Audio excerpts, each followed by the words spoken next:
सत श्री अकाल जी दा खालस टीवी देखने वाले देश दुनिया के साडे सारे दर्शकों का बहुत बहुत स्वागत है। एमरजेंसी बुलेटिन दे नाल मैं हरशरण कौर। अज दे एमरजेंसी बुलेटिन दे विच दसांगे तुहानूं पंजाब समेत दुनिया भर दीयां सारियां वड्डियां ताज़ा ते अहम खबरां। शुरुआत करांगे पंजाब दीयां खास खबरां तो। सब तो पहला मौसम की गल कर लईए तां पंजाब दे विच शुक्रवार तक भारी मींह की पेशीनगोई की गई है। मौसम विभाग ने ऑरेंज अलर्ट भी जारी कर दिता है। पंजाब दे विच लंघे दिनां तो तेज धुप अते हुम्मस ने लोकां दा बुरा हाल कर रखिया सी। हालांकि मॉनसून भी पूरी तरह सरगर्म है, पर जिहड़ा हैगा मौसम हुम्मस वाला भी बड़ा चल रहा है। हवावां भी चलदियां ने, पर लोग पसीनो पसीनी भी हो रहे ने। मुड़का जिहड़ा हैगा मींह तो तुरंत बाद लोकां नूं आउणा शुरू हो जांदा है। मौसम विभाग की पेशीनगोई के मुताबिक मंगलवार सवेरे फिर कई इलाकों के मींह पिया। 3 दिनों तक पंजाब च भारी मींह की चेतावनी जारी की गई सी। मौसम विभाग चंडीगढ़ ने भी ऑरेंज अलर्ट जारी कर दिता है। बुधवार ते वीरवार नूं पूरे सूबे दे विच भारी मींह पैण दे आसार ने। हालांकि मंगलवार नूं हल्का मींह कई इलाकों के विच पिया है। खेती माहिरां ने किसानां नूं भी सचेत रहण लई कहा है। माहिरां ने कहा कि जे तेज मींह पैंदा है तो सब्जियां ते नरमे दे खेतां विच पानी खड़ा ना होण दिओ। 22 जुलाई तक फसलां ते किसी किस्म दी कीटनाशक ते होर दवाइयां दा छिड़काव ना करो। झोने दी फसल लई मींह ज्यादा लाहेवंद होएगा। खेती माहिर डॉक्टर सुखपाल सिंह मुताबिक झोने नूं इस वक्त पानी की बड़ी लोड़ है, पर सरकारां नूं इह सलाहां भी देणीआं चाहीदियां ने। जिथे जिथे लोकां दे खेतां दे विच पानी भर गया है, मुआवजे की मांग कर रहे ने, उस नूं लैके सरकार दे वल्लों कोई राहत भरिया सुनेहा नहीं किसानां नूं मिल रहा। हालांकि ये मीह फसलों के लिए बड़ा चंगा है, देसी घ्यो वर्गा काम करता है, पर जिथे जमीनां नीवियां ने, धरती नीवी है, उत्थे पानी है जिहड़ा आस पास के इलाकों का भी आके जमा हो जाता है, तो लोग मुश्किल हालातां दे विच ने। हरियाणा दे विच मंगलवार नूं एक वड्डी घटना वापरी। दिन दिहाड़े माइनिंग माफिया ने डीएसपी का ही कतल कर दिता। तावड़ू के डीएसपी सुरिंदर सिंह नूं डंपर ड्राइवर ने उस वेले गड्डी हेठां दरड़ के खत्म कर दिता जदों डीएसपी ने रोक के डंपर नूं कागजात मंगे। डीएसपी अपनी टीम समेत टोरू नेड़े पचगांव इलाके विच अरावली पहाड़ियां ते नाजायज माइनिंग खिलाफ कार्रवाई करन गए सी। सवेरे 11:50 के करीब डीएसपी 2 पुलिस कर्मचारियों, ड्राइवर अते गनमैन ने छापा मारिया। डंपर नूं देखिया, उसनूं रुकण दा इशारा किया। डीएसपी ने ड्राइवर तो कागजात मंगे, पर ड्राइवर ने कागजात तां की देने सी, गड्डी भजा लई ते डीएसपी नूं हेठां दे के मार दिता, फरार हो गया। नूं जिला वो है जिहड़ा माइनिंग माफिया दे वल्लों पुलिस ते हमले करन दे लई बदनाम है, माइनिंग करन दे लई बदनाम है, इलीगल माइनिंग।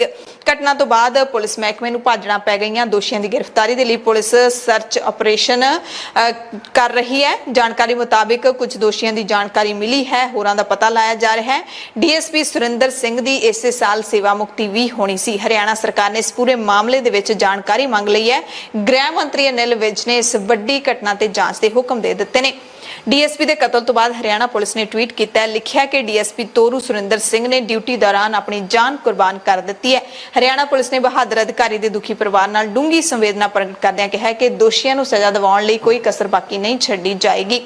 यह भी तुहानूं दस दिंदे कि हरियाणा दे विच माइनिंग माफिया के मामले दे विच ये कोई पहली घटना नहीं है। हमले इत्थे अक्सर हुंदे रहिंदे ने। सोनीपत दे विच नाजायज माइनिंग करन वाले धड़े ने स्पैशल एनफोर्समेंट टीम ते भी जानलेवा हमला कर दिता सी। उन्होंने एक सिपाही नूं कुट-कुट के जख्मी कर दिता सी। एएसआई की वर्दी भी फाड़ दी सी। इस घटना तो बाद हरियाणा के माइनिंग मंत्री मूलचंद शर्मा का बड़ा ढिल्ला जिहा बयान आया है। उन्होंने दिन दिहाड़े डीएसपी के कतल नूं भावें गंभीर घटना दस्सिया है, पर इस ते कोई सख्त वड्डा ऐलान नहीं किया। उन्होंने कहा कि भिवानी ते दादरी इलाकों के विच आम तौर पर माइनिंग होंदी है, पर इस इलाके दे विच माइनिंग गैर कानूनी है, जिसनूं रोकण लई अक्सर पुलिस प्रशासन कार्रवाई करता रहिंदा है। हरियाणा दे विच जिथे यह दिल दहलाउण वाली घटना वापरी है, उत्थे ही पंजाब दे अमृतसर जिले दे विच भी एक वड्डी घटना वापरी है। मजीठा हलके दे पिंड गालोवाली दे नौजवान दा गल वड्ड के कतल कर दिता गया। मामूली झगड़ा होया सी। पिंड गालोवाली कुल्लियां दे मौजूदा सरपंच ते उसदे साथियां ने तेज धार हथियार कारण नौजवान दा गल ही वड्ड दिता।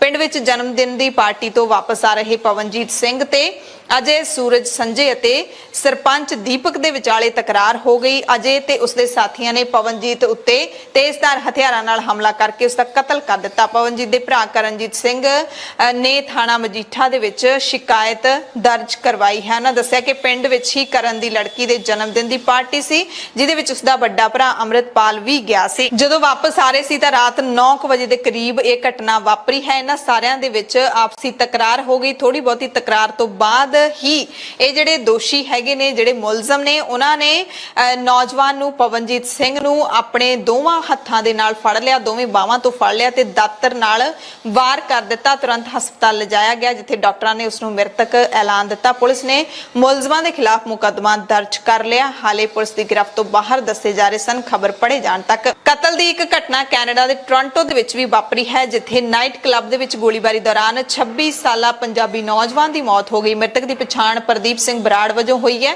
ਪੁਲਿਸ ਨੇ ਦੱਸਿਆ ਕਿ ਘਟਨਾ ਦੇ ਵਿੱਚ 24 ਸਾਲਾ ਮੁਟਿਆਰ ਵੀ ਜ਼ਖਮੀ ਹੋਈ ਹੈ, ਪਰ ਉਸ ਨੂੰ ਹਸਪਤਾਲ ਲਿਜਾਣ ਤੇ ਮਾਮੂਲੀ ਸੱਟਾਂ ਸਾਹਮਣੇ ਆਈਆਂ ਤੇ ਉਸ ਨੂੰ ਹਸਪਤਾਲ ਤੋਂ ਛੁੱਟੀ ਵੀ ਮਿਲ ਗਈ ਹੈ। ਪ੍ਰਦੀਪ ਬਰਾੜ ਐਤਵਾਰ ਤੜਕੇ 647 ਕਿੰਗ ਸੈਂਟ ਵਿੱਚ ਮੁਟਿਆਰ ਸਮੇਤ ਜ਼ਖਮੀ ਹੋ ਗਿਆ ਸੀ। ਗੋਲੀਬਾਰੀ ਦੇ ਕਾਰਨਾਂ ਦਾ ਹਾਲੇ ਤੱਕ ਪਤਾ ਨਹੀਂ ਲੱਗਿਆ। 1984 ਸਿੱਖ ਕਤਲੇਆਮ ਦੇ ਨਾਲ ਜੁੜੀ ਹੋਈ ਅਹਿਮ ਖਬਰ ਹੈ। ਦਿੱਲੀ ਪੁਲਿਸ ਨੇ ਬਿਆਨ ਜਾਰੀ ਕੀਤਾ ਹੈ ਕਿ 1984 ਦੇ ਕਤਲੇਆਮ ਦੇ ਵਿੱਚ ਉਮਰ ਕੈਦ ਦੀ ਸਜ਼ਾ ਕੱਟ ਰਹੇ 74 ਸਾਲਾ ਦੋਸ਼ੀ ਨੂੰ ਪੈਰੋਲ ਦੌਰਾਨ ਫਰਾਰ ਹੋਣ ਤੋਂ 6 ਸਾਲ ਬਾਅਦ ਗ੍ਰਿਫਤਾਰ ਕੀਤਾ ਗਿਆ ਹੈ। ਯਾਨੀ ਕਿ ਪੈਰੋਲ ਤੋਂ ਫਰਾਰ ਹੋਇਆ ਸਿੱਖ ਕਤਲੇਆਮ ਦਾ ਦੋਸ਼ੀ 6 ਸਾਲਾਂ ਬਾਅਦ ਮੁੜ ਪੁਲਿਸ ਦੇ ਅੜਿੱਕੇ ਚੜ ਗਿਆ। ਦੋਸ਼ੀ ਲਾਲ ਬਹਾਦਰ ਦਿੱਲੀ ਦੇ ਸਾਗਰਪੁਰ ਦਾ ਰਹਿਣ ਵਾਲਾ ਹੈ। ਦੁਆਰਕਾ ਦੇ deputy commissioner police M Harshvardhan ਨੇ ਕਿਹਾ ਕਿ ਉਸ ਨੂੰ 18 ਜੁਲਾਈ ਨੂੰ ਗ੍ਰਿਫਤਾਰ ਕੀਤਾ ਗਿਆ। ਬਹਾਦਰ ਨੂੰ 2016 ਦੇ ਵਿੱਚ 2 ਹਫ਼ਤਿਆਂ ਦੀ ਪੈਰੋਲ ਮਿਲੀ ਸੀ, ਪਰ ਉਸਨੇ ਮੁੜ ਤੋਂ ਸਰੈਂਡਰ ਨਹੀਂ ਕੀਤਾ ਸੀ। ਇਸ ਤੋਂ ਬਾਅਦ ਉਹ ਬਿਹਾਰ ਦੇ ਬੋਧ ਗਇਆ ਦੇ ਵਿੱਚ ਰਹਿਣ ਲੱਗ ਪਿਆ ਸੀ, ਪਰ ਪੁਲਿਸ ਦੇ ਅੜਿੱਕੇ ਚੜ ਹੀ ਗਿਆ। ਸੁਪਰੀਮ ਕੋਰਟ ਨੇ ਭਾਰਤ ਦੇ ਫੌਜੀਆਂ ਦੇ ਲਈ ਇੱਕ ਵੱਡਾ ਸਖਤ ਤੇ ਨਵਾਂ ਐਲਾਨ ਕੀਤਾ ਹੈ। ਸੁਪਰੀਮ ਕੋਰਟ ਨੇ ਕਿਹਾ ਕਿ ਫੌਜੀ ਜਵਾਨਾਂ ਨੂੰ ਅੰਗਹੀਣ ਹੋਣ ਤੇ ਪੈਨਸ਼ਨ ਲਈ ਸਿਰਫ ਉਦੋਂ ਹੀ ਯੋਗ ਮੰਨਿਆ ਜਾਊਗਾ ਜਦੋਂ ਉਹ ਫੌਜ ਦੇ ਵਿੱਚ ਸੇਵਾ ਦੌਰਾਨ ਅੰਗਹੀਣ ਹੋਏ ਹੋਣ ਜਾਂ ਅਜਿਹੀ ਸੇਵਾ ਕਰਕੇ ਸਮੱਸਿਆ ਹੋਰ ਵੀ ਵੱਧ ਗਈ ਹੋਵੇ ਤੇ ਅੰਗਹੀਣਤਾ 20% ਤੋਂ ਵੱਧ ਹੋਵੇ। ਯਾਨੀ ਕਿ ਜੇ ਫੌਜੀ ਛੁੱਟੀ ਦੌਰਾਨ ਆਪਣੇ ਅੰਗ ਗਵਾ ਬੈਠਦਾ ਹੈ ਤਾਂ ਅੰਗਹੀਣ ਫੌਜੀ ਨੂੰ ਪੈਨਸ਼ਨ ਨਹੀਂ ਮਿਲੇਗੀ। ਜਸਟਿਸ ਅਭੈ ਐਸ ਓਕ ਅਤੇ ਐਮ ਸੁੰਦਰੇਸ਼ ਦੇ ਬੈਂਚ ਆਰਮਡ ਫੋਰਸਿਸ ਟ੍ਰਿਬਿਊਨਲ ਦੇ ਆਦੇਸ਼ ਨੂੰ ਚੁਣੌਤੀ ਦੇਣ ਵਾਲੀ ਕੇਂਦਰ ਵੱਲੋਂ ਦਾਇਰ ਪਟੀਸ਼ਨ ਤੇ ਸੁਣਵਾਈ ਕਰ ਰਹੀ ਸੀ।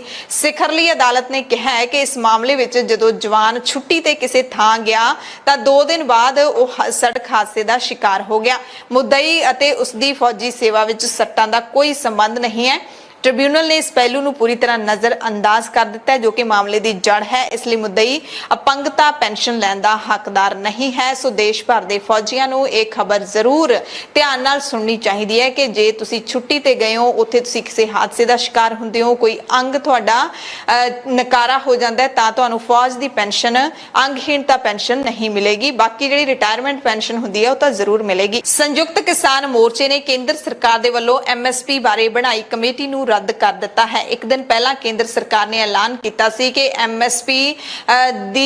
MSP ਦੀ ਯੋਜਨਾ ਸਿਰੇ ਚੜਾਉਣ ਦੇ ਲਈ ਕਮੇਟੀ ਬਣਾਈ ਗਈ ਹੈ ਤੇ ਦੂਸਰੇ ਦਿਨ ਹੀ ਸੰਯੁਕਤ ਕਿਸਾਨ ਮੋਰਚੇ ਨੇ ਇਸ ਨੂੰ ਰੱਦ ਕਰ ਦਿੱਤਾ ਹੈ।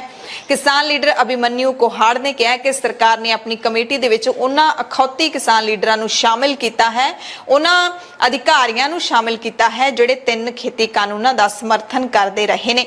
ਦਰਅਸਲ 3 ਵਿਵਾਦਿਤ ਖੇਤੀ ਕਾਨੂੰਨਾਂ ਨੂੰ ਵਾਪਸ ਲੈਣ ਦੇ 8 ਮਹੀਨਿਆਂ ਬਾਅਦ ਸਰਕਾਰ ਨੇ ਫਸਲਾਂ ਲਈ ਘੱਟੋ ਘੱਟ ਸਮਰਥਨ ਮੁੱਲ ਦੀ ਵਧੇਰੇ ਪ੍ਰਭਾਵਸ਼ਾਲੀ ਅਤੇ ਪਾਰਦਰਸ਼ੀ ਪ੍ਰਣਾਲੀ ਦੇ ਲਈ ਕਮੇਟੀ ਕਾਇਮ ਕੀਤੀ ਹੈ। ਇੱਥੇ ਇੱਕ ਗੱਲ ਨੋਟ ਕਰਨ ਵਾਲੀ ਵੀ ਹੈ, ਕਿਉਂਕਿ ਕਿਸਾਨ ਮੰਗ ਕਰਦੇ ਰਹੇ ਨੇ ਕਿ MSP ਸਾਰੀਆਂ ਫਸਲਾਂ ਤੇ ਦਿੱਤੀ ਜਾਵੇ, ਉਹਦੇ ਲਈ ਕਾਨੂੰਨ ਬਣਾਇਆ ਜਾਵੇ, ਉਹਦੇ ਲਈ ਕਮੇਟੀ ਬਣਾਉਣੀ ਚਾਹੀਦੀ ਹੈ, ਪਰ ਇਹ ਕਮੇਟੀ ਉਹ ਨਹੀਂ ਹੈ। ਇਹ ਕਮੇਟੀ ਜਿਹੜਾ ਘੱਟੋ ਘੱਟ ਸਮਰਥਨ ਮੁੱਲ ਮਿਲਦਾ ਹੈ ਉਸ ਨੂੰ ਵਧੇਰੇ ਪ੍ਰਭਾਵਸ਼ਾਲੀ ਤੇ ਪਾਰਦਰਸ਼ੀ ਬਣਾਉਣ ਦੇ ਲਈ ਹੈ। ਤੇ ਅਹਿਮ ਗੱਲ ਹੈ ਕਿ ਇਸ ਕਮੇਟੀ ਦੇ ਵਿੱਚ ਕਿਸਾਨਾਂ ਦੇ ਨੁਮਾਇੰਦੇ ਸ਼ਾਮਿਲ ਹੀ ਨਹੀਂ ਕੀਤੇ ਗਏ। ਇਸ ਕਮੇਟੀ ਦੇ ਜਿਹੜੇ ਮੁਖੀ ਨੇ ਉਹ ਬਣਾਏ ਗਏ ਨੇ ਸਾਬਕਾ ਖੇਤੀਬਾੜੀ ਸਕੱਤਰ ਸੰਜੇ ਅਗਰਵਾਲ, ਇਹਨਾਂ ਨੂੰ ਕਮੇਟੀ ਦਾ ਮੁਖੀ ਬਣਾਇਆ ਗਿਆ ਹੈ। 26 ਮੈਂਬਰੀ ਕਮੇਟੀ ਵਿੱਚ ਕੇਂਦਰ ਤੇ ਸੂਬਾ ਸਰਕਾਰਾਂ ਦੇ ਅਧਿਕਾਰੀਆਂ ਤੋਂ ਇਲਾਵਾ ਕਿਸਾਨ ਜਥੇਬੰਦੀਆਂ ਦੇ ਨੁਮਾਇੰਦੇ, ਖੇਤੀ ਵਿਗਿਆਨੀ ਤੇ ਖੇਤੀ ਅਰਥ ਸ਼ਾਸਤਰੀ ਸ਼ਾਮਿਲ ਨੇ। ਸਵੇਰ ਦੀਆਂ ਖਬਰਾਂ 'ਚ ਅਸੀਂ ਦੱਸਿਆ ਵੀ ਸੀ ਤੇ ਇਹ ਸਾਰੇ ਨਾਮ ਉਹ ਨਾਮ ਨੇ ਜਿਹੜੇ ਧੁਰ ਤੋਂ ਲੈ ਕੇ ਐਂਡ ਤੱਕ, ਜਦੋਂ ਤੱਕ ਕਿਸਾਨ ਮੋਰਚਾ ਸਮਾਪਤ ਨਹੀਂ ਹੋ ਗਿਆ ਉਦੋਂ ਤੱਕ ਉਹ ਖੇਤੀ ਕਾਨੂੰਨਾਂ ਦੀ ਵਕਾਲਤ ਹੀ ਕਰਦੇ ਰਹੇ ਨੇ। ਸੰਯੁਕਤ ਕਿਸਾਨ ਮੋਰਚੇ ਦੇ ਨੁਮਾਇੰਦਿਆਂ ਦੇ ਨਾਵਾਂ ਦੀ ਉਡੀਕ ਹੀ ਨਹੀਂ ਕੀਤੀ ਗਈ ਤੇ ਕੇਂਦਰੀ ਖੇਤੀਬਾੜੀ ਮੰਤਰੀ ਨਰਿੰਦਰ ਤੋਮਰ ਇਸ ਤੇ ਆਪਣਾ ਸਪਸ਼ਟੀਕਰਨ ਦਿੰਦੇ ਨਜ਼ਰ ਆ ਰਹੇ ਨੇ। ਤੋਮਰ ਨੇ ਕਿਹਾ ਕਿ MSP ਕਮੇਟੀ ਬਣਾਉਣ ਦੇ ਲਈ ਮੋਰਚੇ ਨੇ ਮੈਂਬਰਾਂ ਦੇ ਨਾਮ ਹੀ ਨਹੀਂ ਦਿੱਤੇ। ਇਸ ਤੱਕ ਕਈ ਵਾਰੀ ਨਾਮ ਮੰਗੇ ਸੀ ਪਰ ਉਹਨਾਂ ਨੇ ਕਮੇਟੀ ਨੂੰ ਨਾਮ ਹੀ ਨਹੀਂ ਭੇਜੇ। 3 ਕਿਸਾਨਾਂ ਦੇ ਕਹਿੰਦੇ ਅਸੀਂ ਨਾਮ ਮੰਗੇ ਸੀ, 3 ਕਿਸਾਨ ਲੀਡਰਾਂ ਦੇ। ਤੇ ਇਹ ਵੀ ਤੁਹਾਨੂੰ याद करवा दईए कि ਜਦੋਂ सरकार नाम मंगदी सी तां संयुक्त किसान मोर्चे का यही जवाब हुंदा सी कि तुसीं कमेटी जिहड़ी बनाउणी है उस दे नियम की होणगे, ਉਹ ਕਿਹੜੀਆਂ ਮਦਾਂ ਤੇ ਵਿਚਾਰ ਕਰੇਗੀ, ਇਹ ਸਾਨੂੰ ਪਹਿਲਾਂ ਦੱਸੋ, ਨਿਯਮ ਤੇ ਸ਼ਰਤਾਂ ਦੱਸੋ ਤੇ ਕਿਹੜੇ-ਕਿਹੜੇ ਮੈਂਬਰ ਤੁਸੀਂ ਉਹਦੇ ਵਿੱਚ ਚੁਣਨੇ ਨੇ ਉਹ ਸਾਨੂੰ ਦੱਸੋ। ਪਰ ਕੋਈ ਵੀ ਜਾਣਕਾਰੀ ਸਰਕਾਰ ਵੱਲੋਂ ਦਿੱਤੀ ਨਹੀਂ ਗਈ, ਇਸ ਕਰਕੇ ਕਿਸਾਨਾਂ ਨੇ 3 ਨਾਮ ਵੀ ਨਹੀਂ ਦਿੱਤੇ। ਖੇਤੀਬਾੜੀ ਮੰਤਰੀ ਕੁਲਦੀਪ ਸਿੰਘ ਢਾਲੀਵਾਲ ਨੇ ਕਿਹਾ ਕਿ ਕੇਂਦਰ ਸਰਕਾਰ ਵੱਲੋਂ ਬਣਾਈ ਗਈ ਐਮਐਸਪੀ ਕਮੇਟੀ ਵਿੱਚ ਪੰਜਾਬ ਨੂੰ ਸ਼ਾਮਲ ਕੀਤਾ ਜਾਣਾ ਚਾਹੀਦਾ ਹੈ। ਖੇਤੀਬਾੜੀ ਦੇ ਵਿੱਚ ਪੰਜਾਬ ਦਾ ਅਹਿਮ ਯੋਗਦਾਨ ਹੈ, ਪੰਜਾਬ ਤੋਂ ਕੋਈ ਨੁਮਾਇੰਦਾ ਕਮੇਟੀ ਵਿੱਚ ਸ਼ਾਮਲ ਜ਼ਰੂਰ ਕਰਨਾ ਚਾਹੀਦਾ ਹੈ। ਇਹ ਵੀ ਬੜੀ ਵਿਚਾਰਨ ਵਾਲੀ ਗੱਲ ਹੈ ਕਿ ਇਸ ਕਮੇਟੀ ਵਿੱਚ ਪੰਜਾਬ ਤੋਂ ਕੋਈ ਵੀ ਨੁਮਾਇੰਦਾ ਨਹੀਂ ਪਾਇਆ ਗਿਆ, ਜਦਕਿ ਇਹ ਜਿਹੜਾ ਸੰਘਰਸ਼ ਵਿੱਢਿਆ ਸੀ ਉਹ ਪੰਜਾਬ ਦੇ ਕਿਸਾਨਾਂ ਨੇ ਹੀ ਵਿੱਢਿਆ ਸੀ। ਆਮ ਆਦਮੀ ਪਾਰਟੀ ਦੇ ਰਾਜ ਸਭਾ ਮੈਂਬਰ ਰਾਘਵ ਚੱਡਾ ਨੇ ਵੀ ਇਸ ਕਮੇਟੀ ਦੀ ਜਿਹੜੀ ਫਾਰਮੇਸ਼ਨ ਹੈ ਉਸ ਦੀ ਨਿਖੇਧੀ ਕੀਤੀ ਹੈ, ਪੰਜਾਬ ਨੂੰ ਬਾਹਰ ਰੱਖਣ ਦੀ ਨਿਖੇਧੀ ਵੀ ਕੀਤੀ ਹੈ। ਚੱਡਾ ਨੇ ਕਿਹਾ ਕਿ ਪੰਜਾਬ ਨੂੰ ਜਾਣਬੁੱਝ ਕੇ ਬਾਹਰ ਰੱਖ ਕੇ ਕੇਂਦਰ ਸਰਕਾਰ ਨੇ ਸਾਡੇ ਲੋਕਾਂ ਦਾ ਅਪਮਾਨ ਕੀਤਾ ਤੇ ਰਾਜ ਸਭਾ ਦੇ ਵਿੱਚ ਉਹਨਾਂ ਨੇ ਧਿਆਨ ਦਿਵਾਊ ਮਤਾ ਵੀ ਲਿਆਂਦਾ ਹੈ। ਇਸ ਅਹਿਮ ਮੁੱਦੇ ਤੇ ਆਮ ਆਦਮੀ ਪਾਰਟੀ ਨੇ ਪ੍ਰੈਸ ਕਾਨਫਰੰਸ ਵੀ ਕੀਤੀ। ਆਪ ਦੇ ਬੁਲਾਰੇ ਮਾਲਵਿੰਦਰ ਸਿੰਘ ਕੰਗ ਨੇ ਕਿਹਾ ਕਿ ਮੋਦੀ ਸਰਕਾਰ ਕਿਸਾਨਾਂ ਨਾਲ ਕੀਤੇ ਗਏ ਵਾਅਦੇ ਤੋਂ ਮੁੱਕਰਦੀ ਨਜ਼ਰ ਆ ਰਹੀ ਹੈ। ਕਮੇਟੀ 'ਚ ਉਹ ਬੰਦੇ ਸ਼ਾਮਿਲ ਹੋਣੇ ਚਾਹੀਦੇ ਸੀ ਜਿਹੜੇ ਕਿਸਾਨਾਂ ਦੇ ਦਰਦ ਨੂੰ ਸਮਝ ਸਕਦੇ ਹੋਣ, ਪਰ ਇਸ ਕਮੇਟੀ ਵਿੱਚ ਸਾਰੇ ਉਹ ਬੰਦੇ ਸ਼ਾਮਿਲ ਕੀਤੇ ਗਏ ਨੇ ਜੋ ਸਰਕਾਰ ਦੀ ਹੀ ਬੋਲੀ ਬੋਲਦੇ ਨੇ, ਜਿਨ੍ਹਾਂ ਨੇ ਕਾਲੇ ਕਾਨੂੰਨਾਂ ਦਾ ਸਮਰਥਨ ਕੀਤਾ ਸੀ। ਇਹ ਸਾਰੇ ਦੇਸ਼ ਦੇ ਕਿਸਾਨਾਂ ਨਾਲ ਧੋਖਾ ਹੈ। ਕਿਸਾਨ ਜਥੇਬੰਦੀਆਂ ਜ਼ਮੀਨੀ ਹਕੀਕਤ ਨੂੰ ਸਮਝਦੀਆਂ ਨੇ, ਸੋ ਉਹਨਾਂ ਤੋਂ ਸਲਾਹ ਲਈ ਜਾਣੀ ਚਾਹੀਦੀ ਸੀ ਤੇ ਉਹਨਾਂ ਨੇ ਕਿਹਾ ਕਿ ਸਾਡੀ ਸਰਕਾਰ ਇਸ ਕਮੇਟੀ ਦਾ ਪੁਰਜ਼ੋਰ ਵਿਰੋਧ ਕਰੇਗੀ। ਬੀਜੇਪੀ ਦਾ ਐਂਟੀ ਪੰਜਾਬ ਔਰ ਐਂਟੀ ਫਾਰਮਰ ਚਿਹਰਾ ਜਿਹੜਾ ਇੱਕ ਵਾਰ ਫੇਰ ਜਿਹੜਾ ਸਾਹਮਣੇ ਉੱਭਰ ਕੇ ਆਇਆ। ਕਿਸਾਨੀ ਅੰਦੋਲਨ ਤੋਂ ਬਾਅਦ ਕਿਸਾਨਾਂ ਨਾਲ ਐਮਐਸਪੀ ਨੂੰ ਕਾਨੂੰਨੀ ਗਰੰਟੀ ਦੇਣ ਦਾ ਵਾਅਦਾ ਕਰਕੇ ਦੇਸ਼ ਦੀ ਸਰਕਾਰ ਭਾਰਤੀ ਜਨਤਾ ਪਾਰਟੀ ਦੀ ਅਗਵਾਈ ਵਾਲੀ ਮੋਦੀ ਸਾਹਿਬ ਦੀ ਸਰਕਾਰ ਮੁੱਕਰਦੀ ਨਜ਼ਰ ਆ ਰਹੀ ਹੈ। ਮਤਲਬ ਦੇਸ਼ ਦੀ ਸਰਕਾਰ ਇਸ ਤਰੀਕੇ ਨਾਲ ਰਿਐਕਟ ਕਰੂਗੀ ਕਿ ਪੰਜਾਬ ਨੇ ਅਗਰ ਕਿਸਾਨ ਅੰਦੋਲਨ ਦੀ ਅਗਵਾਈ ਕੀਤੀ ਹੈ ਜਾਂ ਕਾਲੇ ਕਿਸਾਨੀ ਬਿੱਲਾਂ ਦਾ ਵਿਰੋਧ ਕੀਤਾ ਹੈ ਤੇ ਦੇਸ਼ 'ਚ ਸੱਤਾਧਾਰੀ ਜਿਹੜੀ ਪਾਰਟੀ ਆ ਬੀਜੇਪੀ ਜਾਂ ਦੇਸ਼ ਦੀ ਸਰਕਾਰ ਇਸ ਹੱਦ ਤੱਕ ਜਾਊਗੀ ਕਿ ਇਸ ਅਹਿਮ ਕਮੇਟੀ ਜਿਹਦੇ 'ਚ ਪੰਜਾਬ ਦੀ ਨੁਮਾਇੰਦਗੀ ਬਿਲਕੁਲ ਨਹੀਂ ਰੱਖੀ ਤੇ ਦੂਸਰਾ ਉਹ ਲੋਕਾਂ ਨੂੰ ਇਹਦਾ ਚੇਅਰਮੈਨ ਮੈਂਬਰ ਬਣਾਇਆ ਜਿਹੜੇ ਸਿੱਧੇ ਤੌਰ ਤੇ ਕਾਲੇ ਬਿੱਲਾਂ ਦੇ ਸਮਰਥਕ ਔਰ ਉਹਨਾਂ ਨੂੰ ਬਣਾਉਣ ਵਾਲੇ ਡਰਾਫਟ ਕਰਨ ਵਾਲੇ ਸੀ। ਦੇਸ਼ ਦੇ ਖੁਫੀਆ ਵਿਭਾਗ ਨੇ ਪੰਜਾਬ ਤੇ ਰਾਜਸਥਾਨ ਨੂੰ ਲੈ ਕੇ ਇੱਕ ਵੱਡਾ ਅਲਰਟ ਜਾਰੀ ਕੀਤਾ ਹੈ। ਕਿਹਾ ਹੈ ਖੁਫੀਆ ਵਿਭਾਗ ਨੇ ਕਿ ਰਾਜਸਥਾਨ ਅਤੇ ਪੰਜਾਬ ਦਾ ਸਰਹੱਦੀ ਖੇਤਰ ਖਾਲਿਸਤਾਨੀ ਸਮਰਥਕਾਂ ਦਾ ਗੜ ਬਣ ਰਿਹਾ ਹੈ, ਉਹਨਾਂ ਦੇ ਲੁਕਣ ਦੀ ਪਨਾਹਗਾਹ ਬਣ ਰਿਹਾ ਹੈ। ਪੁਲਿਸ ਸੂਤਰਾਂ ਦੇ ਮੁਤਾਬਿਕ ਰਾਜਸਥਾਨ ਤੇ ਪੰਜਾਬ ਦੀ ਸਰਹੱਦ ਨਾਲ ਲੱਗਦੇ ਕੁਝ ਜ਼ਿਲ੍ਹਿਆਂ ਦੇ ਕਸਬੇ ਖਾਲਿਸਤਾਨ ਲਹਿਰ ਦੇ ਸਮਰਥਕਾਂ ਦੀ ਸੁਰੱਖਿਅਤ ਪਨਾਹਗਾਹ ਬਣਦੇ ਜਾ ਰਹੇ ਨੇ, ਜਿਨ੍ਹਾਂ ਦੇ ਵਿੱਚ ਗੰਗਾਨਗਰ ਤੇ ਹਨੂਮਾਨਗੜ੍ਹ ਸਭ ਤੋਂ ਖਾਸ ਸਥਾਨ ਬਣਦਾ ਜਾ ਰਿਹਾ ਹੈ। ਅਲਰਟ ਵਿੱਚ ਕਿਹਾ ਗਿਆ ਕਿ ਪੰਜਾਬ ਨਾਲ ਲੱਗਦੇ ਰਾਜਸਥਾਨ ਦੇ ਸਰਹੱਦੀ ਖੇਤਰ 'ਚ ਉਹਨਾਂ ਦਾ ਨਿਸ਼ਾਨਾ ਸਭ ਤੋਂ ਵੱਧ ਹੈ। ਅਲਰਟ ਵਿੱਚ ਲਿਖਿਆ ਗਿਆ ਕਿ ਪਾਕਿਸਤਾਨ ਤੋਂ ਬਾਅਦ ਹੁਣ ISI ਪੰਜਾਬ ਰਾਜਸਥਾਨ ਦੇ ਵਿੱਚ ਡਰੋਨ ਰਾਹੀਂ ਹਥਿਆਰ, ਨਸ਼ੀਲੇ ਪਦਾਰਥ, ਹੈਂਡ ਗ੍ਰਨੇਡ ਤੇ ਵਿਸਫੋਟਕ ਪਹੁੰਚਾਉਣ ਦੀ ਸਾਜ਼ਿਸ਼ ਰਚ ਰਹੀ ਹੈ। ਮੰਗਲਵਾਰ ਨੂੰ ਪੂਰੇ ਪੰਜਾਬ ਦੇ ਵਿੱਚ ਆਊਟਸੋਰਸਡ ਬਿਜਲੀ ਮੁਲਾਜ਼ਮਾਂ ਦੇ ਵੱਲੋਂ ਰੋਸ ਰੈਲੀਆਂ ਕੀਤੀਆਂ ਗਈਆਂ। ਇਹਨਾਂ ਰੋਸ ਰੈਲੀਆਂ ਦੇ ਵਿੱਚ ਹਾਈਡਲ ਅਤੇ ਥਰਮਲ ਪ੍ਰੋਜੈਕਟਾਂ ਸਮੇਤ ਪੰਜਾਬ ਭਰ ਦੇ ਆਊਟਸੋਰਸਡ ਬਿਜਲੀ ਮਹਿਕਮੇ ਦੇ ਮੁਲਾਜ਼ਮ ਸ਼ਾਮਲ ਸਨ। ਰੈਲੀਆਂ ਕਰਨ ਤੋਂ ਬਾਅਦ ਪਾਵਰਕਾਮ ਕਾਰਪੋਰੇਸ਼ਨ ਦੇ 1690 ਸਹਾਇਕ ਲਾਈਨਮੈਨਾਂ ਦੀ ਬਾਹਰੋਂ ਭਰਤੀ ਕਰਨ ਦੇ ਸਰਕਾਰੀ ਇਸ਼ਤਿਹਾਰ ਦੀਆਂ ਕਾਪੀਆਂ ਸਾੜ ਕੇ ਪਾਵਰ ਕਾਰਪੋਰੇਸ਼ਨ ਦੀ ਵੰਡ ਕੋਲੋਂ ਮੰਗ ਕੀਤੀ ਗਈ ਕਿ ਉਹ ਜਲਦੀ ਤੋਂ ਜਲਦੀ ਬਾਹਰੋਂ ਭਰਤੀ ਕਰਨ ਦੇ ਇਸ਼ਤਿਹਾਰ ਨੂੰ ਰੱਦ ਕਰਕੇ ਵਿਭਾਗ ਦੇ ਵਿੱਚ ਸਾਲਾਂ ਬੱਧੀ ਅਰਸੇ ਤੋਂ ਕੰਮ ਕਰਦੇ ਆ ਰਹੇ ਅਤੇ ਇਸ਼ਤਿਹਾਰਾਂ ਦੇ ਵਿੱਚ ਮੰਗੀ ਯੋਗਤਾ ਰੱਖਦੇ ਕਾਮਿਆਂ ਨੂੰ ਪਹਿਲ ਦੇ ਆਧਾਰ ਤੇ ਰੈਗੂਲਰ ਕਰੇ। ਅਜਿਹਾ ਨਾ ਹੋਣ ਦੀ ਸੂਰਤ ਦੇ ਵਿੱਚ ਕਾਰਪੋਰੇਸ਼ਨ ਦੇ ਸਮੂਹ ਮੁਲਾਜ਼ਮ ਉਹਨਾਂ ਨੇ ਕਿਹਾ ਕਿ ਤਿੱਖਾ ਸੰਘਰਸ਼ ਕਰਨ ਦੇ ਲਈ ਮਜਬੂਰ ਹੋਣਗੇ। ਸਰਕਾਰ ਨੂੰ ਇਹਨਾਂ 48 ਕਾਮਿਆਂ ਨੇ ਚੇਤਾਵਨੀ ਦਿੱਤੀ ਹੈ ਕਿ ਆਊਟਸੋਰਸ ਮੁਲਾਜ਼ਮਾਂ ਦੇ ਨਾਲ ਹੋ ਰਹੀ ਬੇਇਨਸਾਫੀ ਨੂੰ ਮੂਕ ਦਰਸ਼ਕ ਬਣ ਕੇ ਦੇਖਣ ਦੀ ਥਾਂ ਆਪਣਾ ਦਖਲ ਦੇ ਕੇ ਆਊਟਸੋਰਸ ਮੁਲਾਜ਼ਮਾਂ ਨੂੰ ਇਨਸਾਫ ਦਿਵਾਉਣ ਦੀ ਜ਼ਿੰਮੇਵਾਰੀ ਪੂਰੀ ਕੀਤੀ ਜਾਵੇ। ਸੰਗਰੂਰ ਤੋਂ ਨਵੇਂ ਚੁਣੇ ਗਏ ਲੋਕ ਸਭਾ ਮੈਂਬਰ ਸਿਮਰਨਜੀਤ ਸਿੰਘ ਮਾਨ ਸ਼ਹੀਦ ਭਗਤ ਸਿੰਘ ਵਾਲੇ ਬਿਆਨ ਤੇ ਬੁਰੇ ਫਸ ਗਏ ਨੇ। ਦਿੱਲੀ ਥਾਣੇ ਦੇ ਵਿੱਚ ਬੀਜੇਪੀ ਦੀ ਇੱਕ ਵਰਕਰ ਦੇ ਵੱਲੋਂ ਮਾਨ ਦੇ ਖਿਲਾਫ ਸ਼ਿਕਾਇਤ ਦਰਜ ਕਰਵਾਈ ਗਈ ਹੈ। ਦਿੱਲੀ ਭਾਜਪਾ ਮਹਿਲਾ ਮੋਰਚਾ ਦੀ ਜਨਰਲ ਸਕੱਤਰ ਟੀਨਾ ਕਪੂਰ ਸ਼ਰਮਾ ਨੇ ਪਾਰਲੀਮੈਂਟ ਸਟਰੀਟ ਪੁਲਿਸ ਸਟੇਸ਼ਨ ਦੇ ਵਿੱਚ शिकायत दर्ज करवाई है। इस विच मान के खिलाफ मामला दर्ज करने की मांग की है। टीना कपूर ने कहा कि मैं 15 दिनों तक उड़ीक करूंगी, जे पुलिस ने कार्रवाई ना की तो अदालत जावांगी। टीना कपूर ने कहा कि मैं फौजी परिवार नाल संबंध रखदी हां। शहीद भगत सिंह देश के आज़ादी घुलाटीए सन, देश के सच्चे भगत सन अते सब तो छोटी उम्र के शहीद सन। उन्होंने अतवादी कहना देश विरोधी कार्रवाई वर्गा है। उन्होंने कहा कि मां नूं संसद के अहुदे तो हटा के गिरफ्तार किया जाना चाहिए। दूसरे पासे सिमरनजीत सिंह मान की दस्तार उतारन ते इनाम देने वाले खिलाफ 295 ए दे तहत मामला दर्ज करने की मांग की गई है। दरअसल 2 दिन पहला अपने आप नूं पिंड खटकड़ कलां दा निवासी दसदे हुए एक बंदे ने विवादित बयान दिंदिआं कहा सी कि सिमरनजीत सिंह मान की दस्तार उतार के जिहड़ा लिआऊगा उसनूं मैं 5 लाख रुपए का इनाम देवांगा। ते इस बयान नूं लैके सिख स्टूडेंट फैडरेशन नवां शहर पुलिस दे कोल पहुंची। उन्हां मंग कीती कि अजिहा बयान देण दे खिलाफ कार्रवाई होनी चाहिदी है, क्योंकि ਇਹ ਜਿਹੜਾ ਬਿਆਨ ਹੈ ਉਹ ਸਿੱਖ ਦੀ ਦਸਤਾਰ ਨਾਲ ਜੁੜਿਆ ਹੋਇਆ ਹੈ ਅਤੇ ਇਸ ਕਰਕੇ ਦੋਸ਼ੀ ਦੇ ਖਿਲਾਫ 295 ਏ ਦੇ ਤਹਿਤ ਯਾਨੀ ਕਿ ਧਾਰਮਿਕ ਭਾਵਨਾਵਾਂ ਭੜਕਾਉਣ ਦਾ ਮਾਮਲਾ ਦਰਜ ਹੋਣਾ ਚਾਹੀਦਾ ਹੈ। ਡੇਰਾ ਸਿਰਸਾ ਦਾ ਮੁਖੀ ਬਲਾਤਕਾਰੀ ਤੇ ਕਾਤਲ ਸਾਧ ਗੁਰਮੀਤ ਰਾਮ ਰਹੀਮ ਮੁੜ ਆਪਣੇ ਅਸਲ ਟਿਕਾਣੇ ਤੇ ਪਹੁੰਚ ਗਿਆ ਹੈ। 1 ਮਹੀਨੇ ਦੀ ਪੈਰੋਲ ਦੀ ਮਿਆਦ ਖਤਮ ਹੋਣ ਤੋਂ ਬਾਅਦ ਸੁਨਾਰੀਆ ਜੇਲ੍ਹ ਦੇ ਵਿੱਚ ਉਸ ਦੀ ਵਾਪਸੀ ਹੋ ਗਈ ਹੈ।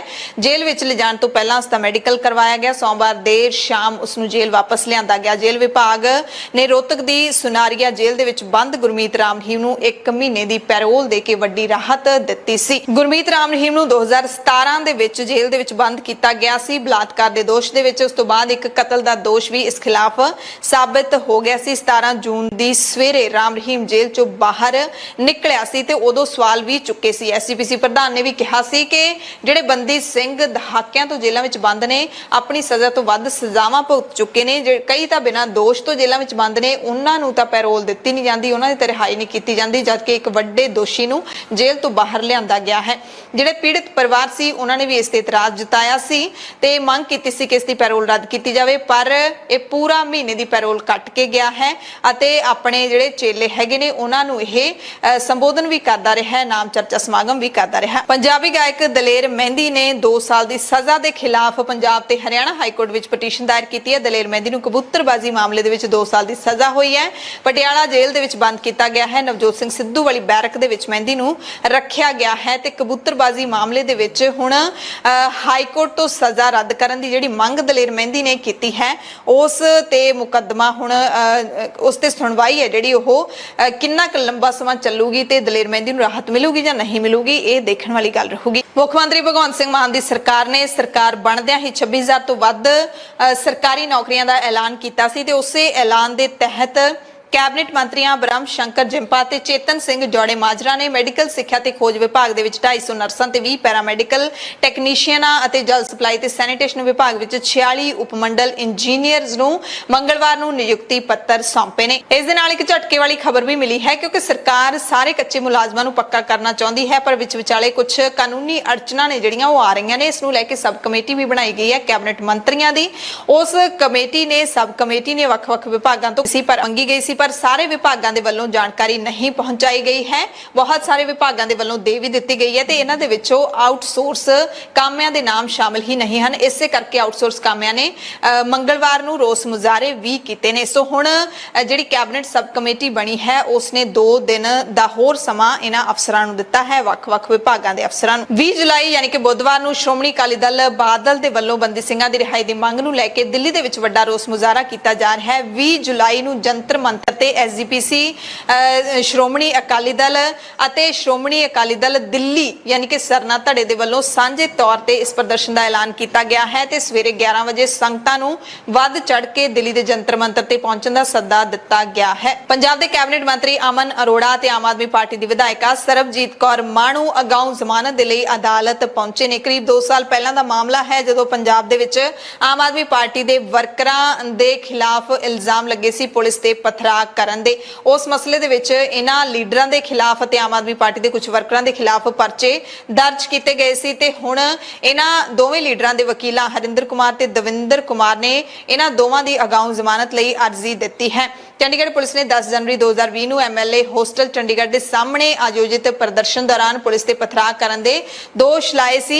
ਇਸ ਦੇ ਵਿੱਚ ਮੁੱਖ ਮੰਤਰੀ ਭਗਵੰਤ ਮਾਨ, ਹਰਪਾਲ ਸਿੰਘ ਚੀਮਾ ਅਤੇ ਅਮਨ ਅਰੋੜਾ ਸਮੇਤ 10 ਆਪ ਲੀਡਰਾਂ ਖਿਲਾਫ ਮਾਮਲਾ ਦਰਜ ਕੀਤਾ ਗਿਆ ਸੀ। ਪੁਲਿਸ ਨੇ ਦੋਸ਼ ਲਾਇਆ ਕਿ ਆਪ ਵਰਕਰਾਂ ਨੇ ਆਗੂਆਂ ਦੇ ਉਕਸਾਉਣ ਤੇ ਪੰਜਾਬ ਪੁਲਿਸ ਤੇ ਚੰਡੀਗੜ੍ਹ ਪੁਲਿਸ ਤੇ ਪਥਰਾਅ ਕੀਤਾ ਸੀ ਜਦੋਂ ਉਹਨਾਂ ਨੂੰ ਵਿਧਾਇਕ ਹੋਸਟਲ ਦੇ ਨੇੜੇ ਰੋਕਿਆ ਗਿਆ ਸੀ। ਇਹ ਸਾਰੇ ਲੀਡਰ ਮੁੱਖ ਮੰਤਰੀ ਦੀ ਰਿਹਾਇਸ਼ ਵੱਲ ਮਾਰਚ ਕਰ ਰਹੇ ਸੀ ਜਦ ਕਿ ਉਸ ਇਲਾਕੇ ਦੇ ਵਿੱਚ ਦਫਾ 144 ਲੱਗੀ ਹੋਈ ਸੀ। ਇਹਨਾਂ ਨੂੰ ਰੋਕਿਆ ਗਿਆ ਤਾਂ ਇਹਨਾਂ ਨੇ ਆਪਣੇ ਵਰਕਰਾਂ ਨੂੰ ਭੜਕਾਇਆ ਤੇ ਪੁਲਿਸ ਦੇ ਉੱਤੇ ਹਮਲਾ ਕਰਵਾਇਆ। ਪੁਲਿਸ ਨੇ ਇੱਕ ਮਹਿਲਾ ਕਾਂਸਟੇਬਲ ਦੇ ਬਿਆਨਾਂ ਦੇ ਆਧਾਰ ਤੇ ਮਾਮਲਾ ਦਰਜ ਕੀਤਾ ਸੀ। ਧਾਰਾ 353, 332, 147 ਤੇ 149 ਲਾਈਆਂ ਗਈਆਂ ਸੀ। ਵਕੀਲ ਨੇ ਕਿਹਾ ਹੈ ਕਿ ਐਫਆਈਆਰ ਦੇ ਵਿੱਚ ਸਾਰੇ ਦੋਸ਼ ਝੂਠੇ ਨੇ, ਉਹਨਾਂ ਨੂੰ ਝੂਠੇ ਕੇਸਾਂ ਵਿੱਚ ਫਸਾਇਆ ਗਿਆ ਹੈ। ਬਦਲਾਖੋਰੀ ਕਰਕੇ ਮਾਮਲਾ ਦਰਜ ਕੀਤਾ ਗਿਆ, ਇਸ ਕਰਕੇ ਦੋਵੇਂ ਲੀਡਰਾਂ ਨੂੰ ਇਸ ਕੇਸ ਦੇ ਵਿੱਚ ਅਗਾਊਂ ਜ਼ਮਾਨਤ ਦਿੱਤੀ ਜਾਵੇ। ਹਿਮਾਚਲ ਦੇ ਕਿਨੌਰ ਦੇ ਵਿੱਚ ਭਾਰੀ ਮੀਂਹ ਦੇ ਕਾਰਨ ਵੱਡਾ ਹਾਦਸਾ ਵਾਪਰਿਆ ਹੈ। ਕਿਨੌਰ ਦੇ ਵਿੱਚ ਬੱਦਲ ਫਟਣ ਕਾਰਨ ਕਈ ਪਿੰਡਾਂ ਵਿੱਚ ਹੜ੍ਹ ਆ ਗਿਆ। ਹਾਲਾਂਕਿ ਇਸ ਘਟਨਾ ਦੇ ਵਿੱਚ ਜਾਨੀ ਨੁਕਸਾਨ ਤੋਂ ਬਚਾ ਰਿਹਾ ਹੈ। ਸੂਬੇ ਦੇ ਆਫਤ ਪ੍ਰਬੰਧਨ ਨਿਰਦੇਸ਼ਕ ਸੁਦੇਸ਼ ਮੋਖਤਾ ਨੇ ਦੱਸਿਆ ਕਿ ਸੋਮਵਾਰ ਸ਼ਾਮ ਨੂੰ ਕਰੀਬ 7 ਵਜੇ ਚਾਂਗੋ ਅਤੇ ਸ਼ਲਖਾਰ ਪਿੰਡਾਂ ਦੇ ਵਿੱਚ ਬੱਦਲ ਫਟਣ ਨਾਲ ਛੋਟਾ ਪੁਲ, ਸ਼ਮਸ਼ਾਨ ਘਾਟ ਅਤੇ ਕਈ ਬਾਗਾਂ ਨੂੰ ਨੁਕਸਾਨ ਪਹੁੰਚਿਆ। ਨਦੀਆਂ ਦਾ ਪਾਣੀ ਚੜ੍ਹਨ ਕਾਰਨ ਘਰਾਂ ਦੇ ਵਿੱਚ ਪਾਣੀ ਦਾਖਲ ਹੋ ਗਿਆ।